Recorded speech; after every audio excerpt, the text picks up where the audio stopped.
Украинада али оқу йортларына кіріш компаниясы башланды. Июнь 29-дан абитуриенттің шақси электрон кабинетінде қайд олынмақ мүмкін.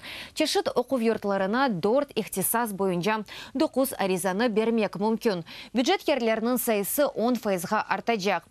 Шымды компанияның янылығым региональ сааве кой коэффициентыдыр. Пайтақтқа кірмеге естігенлерге қиын жаулыжақ. Кой сәкенлері ве муэндисияда экология ве табиатнен бағлы ихтисасларының сайлағанлар үшін баларны артырачақлар. Ишғал етілген Қырым ве Донбасс мезунларына қошма имканлар берілежек. 12 центрів.